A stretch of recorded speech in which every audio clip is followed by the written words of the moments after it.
Welcome to Emerging Technology Horizons. I'm Mark Lewis, the Executive Director of NDIA's Emerging Technologies Institute. And with me on this episode is Federico Sciammarella, who is the President and CTO for MxD. So in this role, he's responsible for portfolio management. That includes the prioritization of projects for the entire organization. He leads academic outreach, so we will on this podcast be talking about some workforce issues as well. And he also launched a program about 2 years ago that was targeting emerging technology. So obviously a topic near and dear to our audience's heart and near and dear to what we're doing at NDIA and the Emerging Technologies Institute.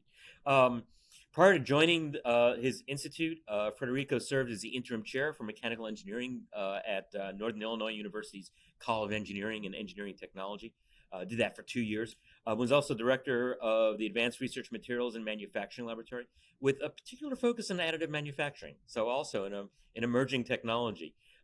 You've been the PI on numerous grants. You did an activity with NIST on measurement science and additive manufacturing, and also worked on rapid process certification and verification for high value added and low volume production.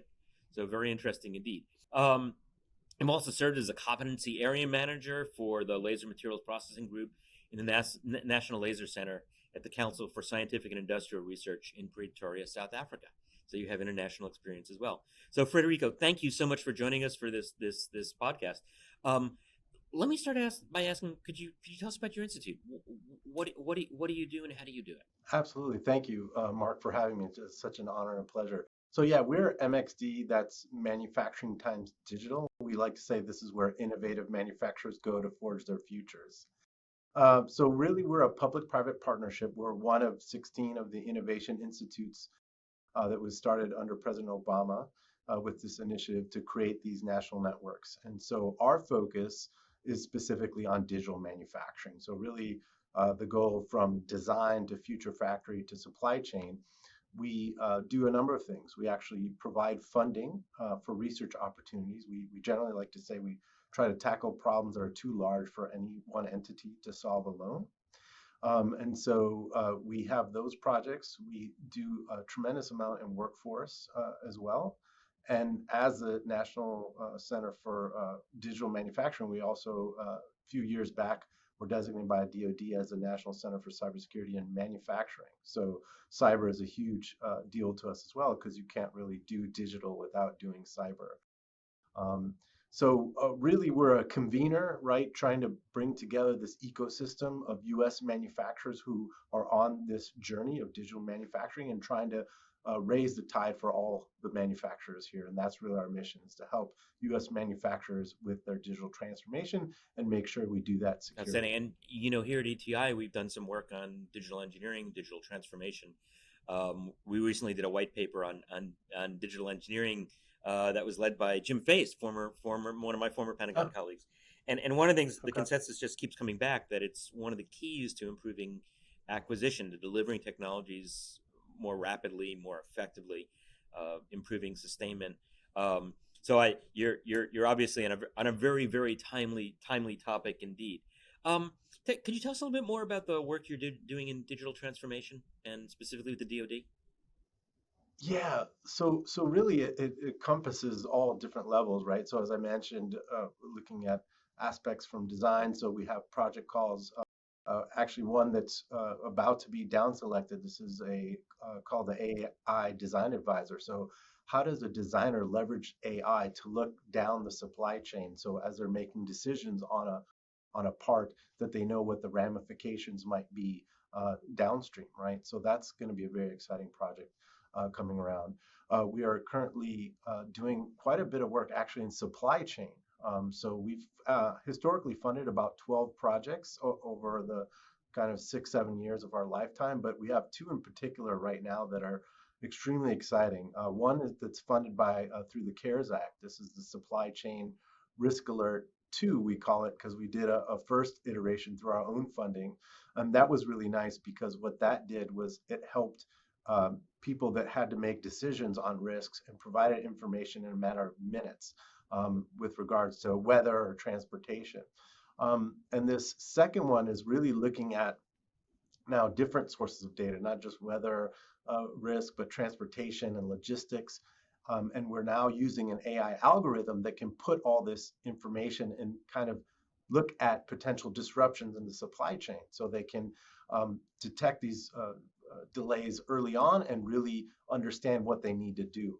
And so that is actually ending up in May. And so we're really excited because this is actually using off-the-shelf tools to come up with this. And shortly here, I think next week, I'm hosting a panel with the group that's running this project. Very exciting to talk about that. I think it's on the 16th. So those are just a couple of pieces, but then we're looking, as I mentioned, at cybersecurity. So we're actually looking and supporting DoD on a project where how do we develop the risk management framework for allowing them to connect printers to their network right now, because pretty much they're That's right. standalone, right? Because that's the safest Yeah. way to do it. So understanding what that is a very important part of it. So we've got our ecosystem tied into that.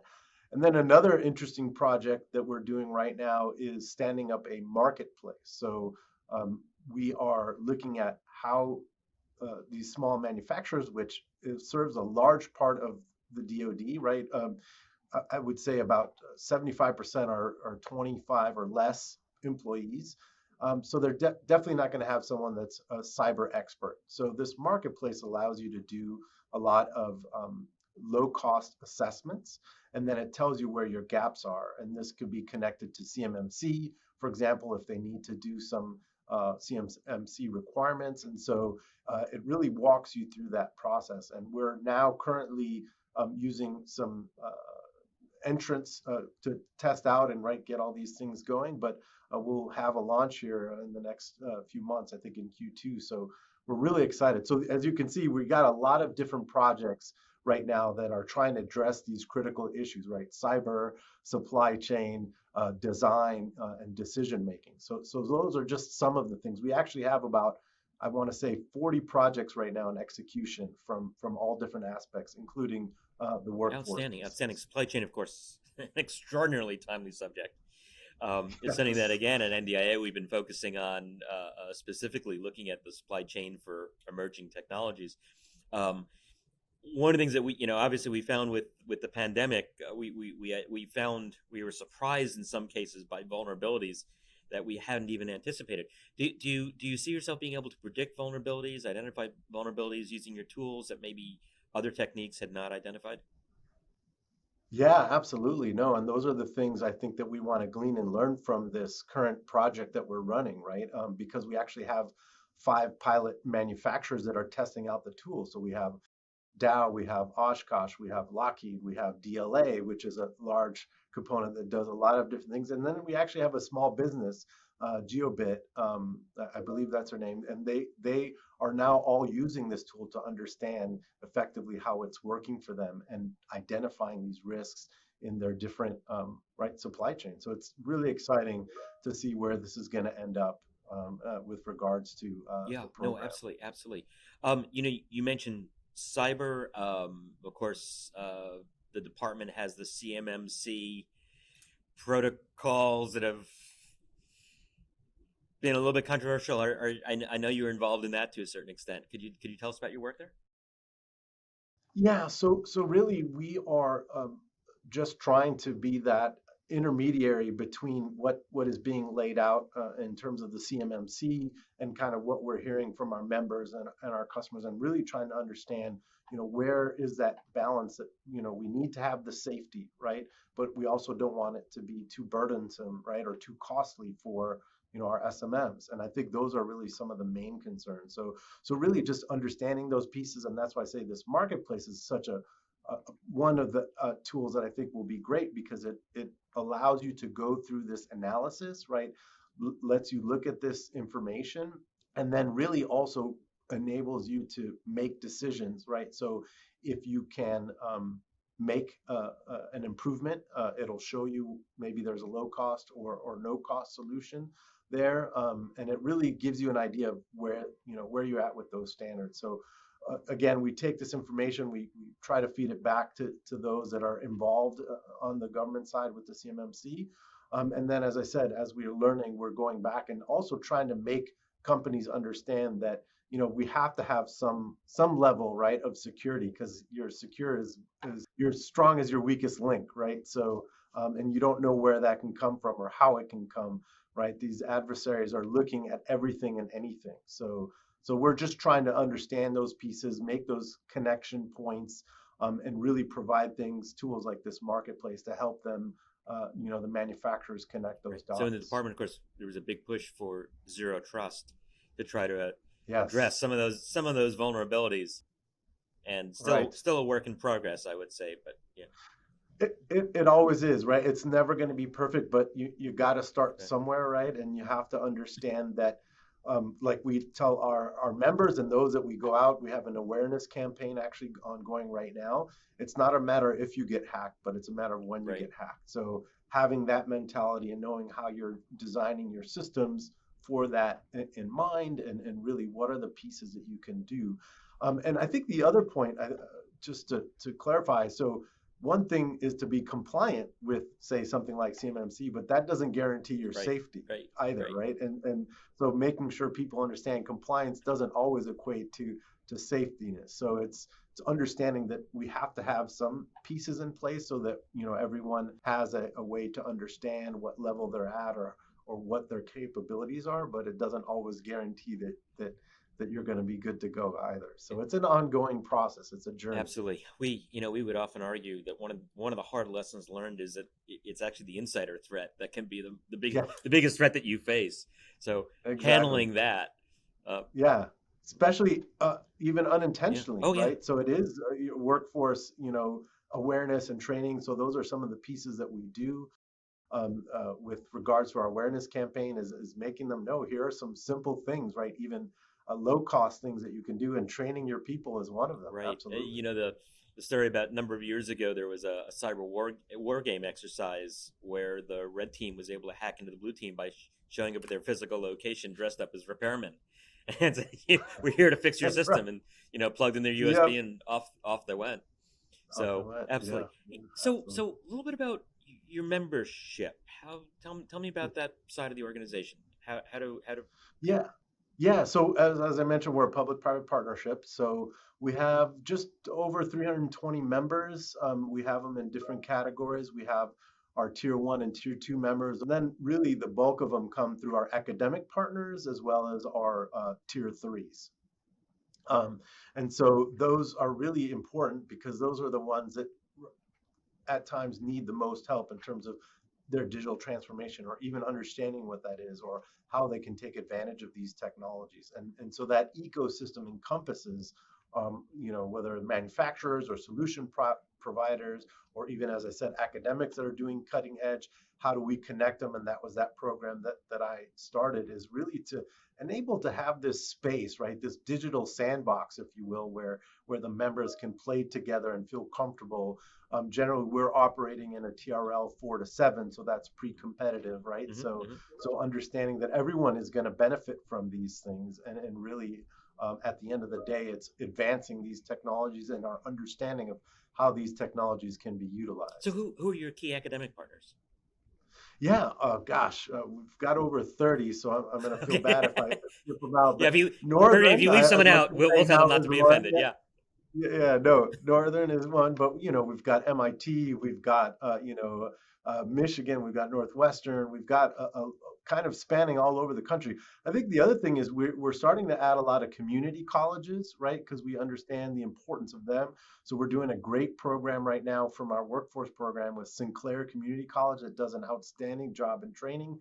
And so we're adding the digital and cyber piece for them. We actually had a last week or 2 weeks ago a kickoff for that project, and it's just super exciting because there's so much work that needs to be done in terms of finding the workforce of the future. Right, they're predicting, I think, 4.2 manufacturing jobs that are going to be needed in the U.S., and 2 million of those are going to go unfilled because of the shortage.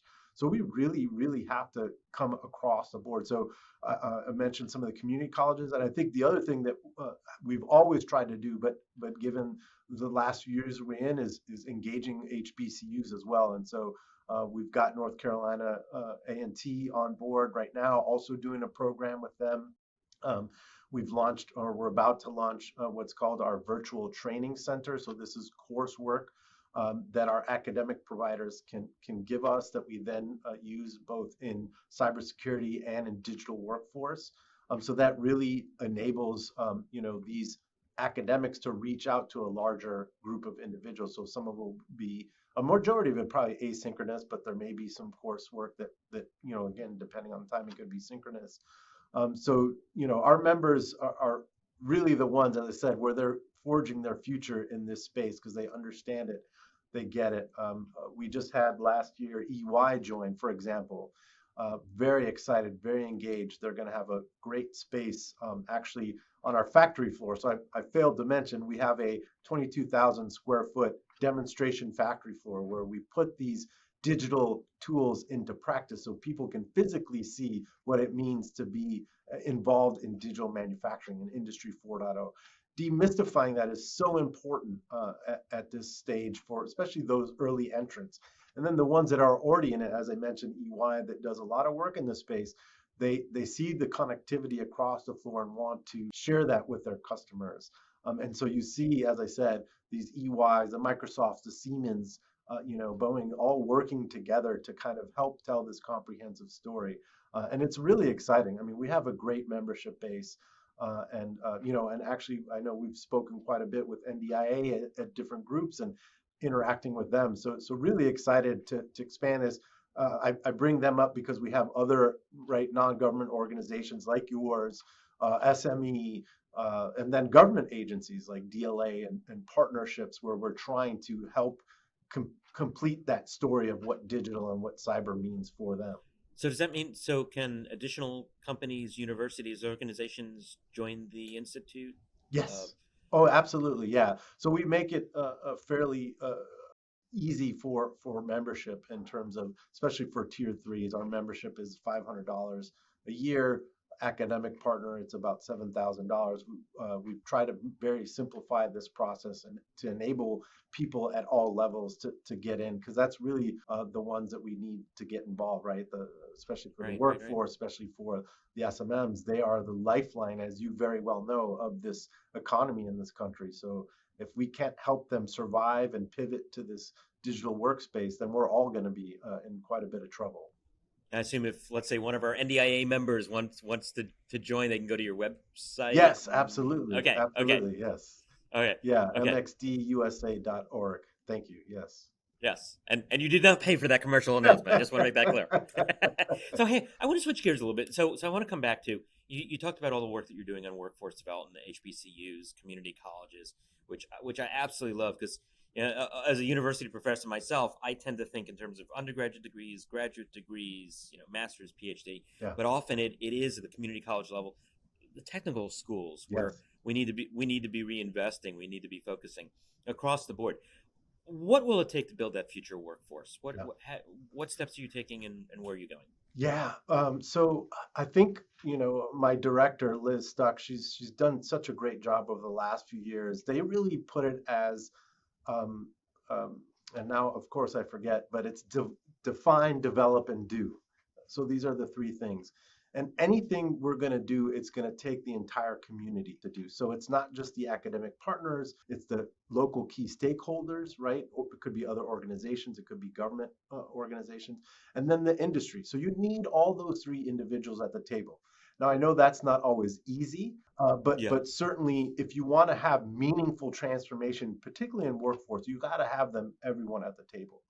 So in terms of define, what we've been able to do in our workforce, so MxD Learn, is we've created two key pieces. One is a taxonomy on digital jobs of the future, which actually will get a refresh this year, that has about 160 manufacturing jobs of the future.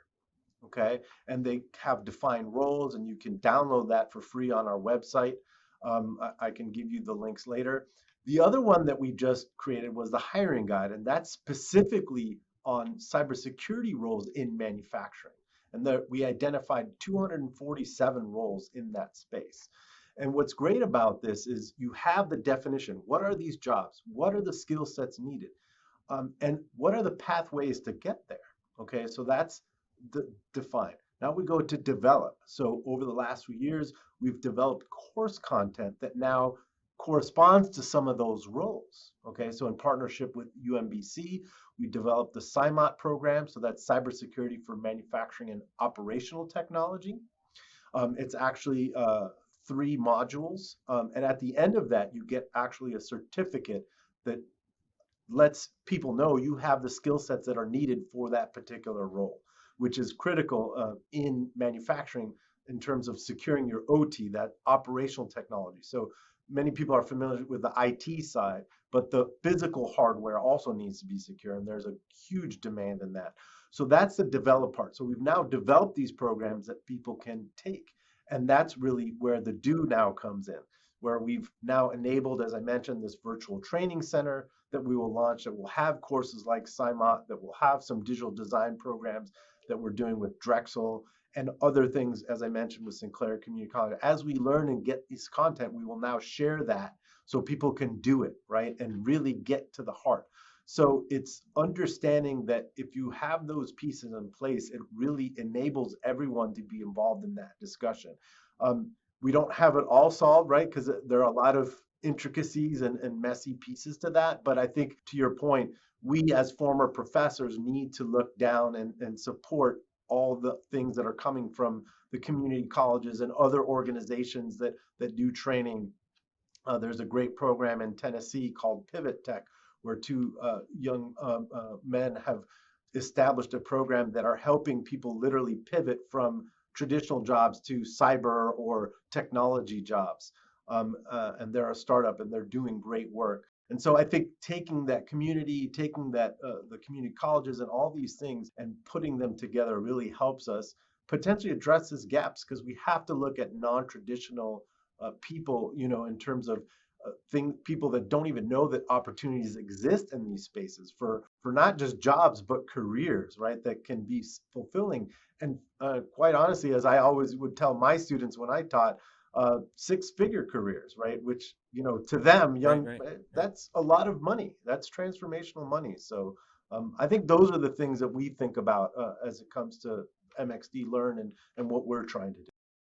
And you mentioned outreach to the HBCUs to try to bring in some, I guess, Yeah, diversify the base. We of have to students. diversify the base because that's the only way you get true innovation, right?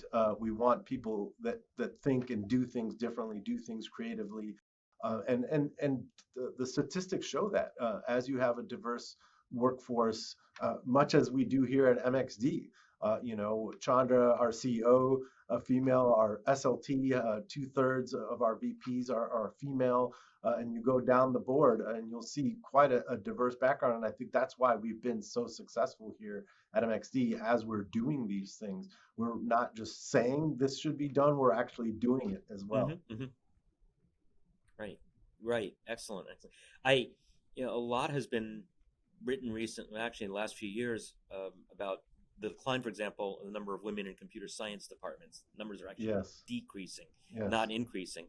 I'm wondering if you're seeing the same thing, and is that something that you think we can address? Well, yeah, I would say that again, there are a lot of great efforts ongoing in terms of raising awareness, and so I think it really comes down to the relevancy of what we're doing, right? Because manufacturing, as you know, is always seen as this dirty old kind of yesteryear thing to do, right? And once anyone, for that matter, not just women, but anyone sees the cool and the high tech and as I mentioned, the economic flexibility that you can have, then that really changes the narrative. So yes, we see things maybe kind of declining in certain spaces, but manufacturing in general, I think we've always suffered from that, right? Because as I mentioned, it has this other perspective. And so, what can we do? So what we try to do is again raise awareness on how that plays a role and how these individuals can have an impact and a meaning, right? Because I think a lot of it ends up on the fact of wanting a vocation to help others, right? So you see a lot of perhaps women going into to medicine or legal professions, which are great professions by all means, but I think manufacturing can be seen as supporting as a greater cause, as I said, especially because it's such a vital part of part of our economy. But I think we, as a community, just need to do better at telling that message. Yeah, no, I agree. And it seems as if we've allowed parts of our manufacturing Yes. capabilities to diminish. We've relinquished capabilities to, frankly, to other countries. And there's certainly a big push to return manufacturing to the United States across the range of disciplines. Right. Microelectronics Right. is one that immediately comes to mind. So I would agree with you. It's an Yes. absolutely it's a national imperative. And so thank you for your efforts on in doing so, because it's critical not only to national Oh, defense but absolutely. Yeah, to and we our can only economic do it health as well. together, right? And no one person can do this alone. We Yeah, have to push together. We have to always talk about that message and you know, as we say, manufacturers are doers, right? So we always got our heads down, doing, and I think sometimes we got to pause and stop and say, hey, look at what we're doing. Look at how we're creating value and growth and opportunity, really. Because as I said, to me, what I garner from the younger generations, they want to have purpose in what they do for work, right? And I don't know that we've shown the value and the purpose that manufacturing has, as you pointed out, the lifeblood of this economy. And I think once you do that, you see like the buy-in. And there are young, you know, I would have young students actually come in from the business school to visit me in the engineering department, because we had our center where we would help students build or prototype. And once they started seeing that manufacturing aspect, I'm not saying that they would jump to engineering, but at least they had an appreciation and understanding of how they could do things perhaps differently with these leveraging these technologies. And so I think sometimes it also just takes that, is making people aware of what's out there so they can make the right decisions. absolutely. Federico, first let me thank you for joining us on this episode, but let me also thank you for everything that you're doing. The institute's doing amazing work. You're investing in our future, and I can't tell you how much that's appreciated, how vital that is. Uh, And thanks for all your good deeds. Oh, my pleasure, and thanks to you. You know, it's just such an honor and pleasure to be here with you today. I'm glad to meet you, and thank you for all your service and the things that you've done, because you played a tremendous role in that as well. So I think you know, thanks go to you as well. Great. Thank you very much. Okay.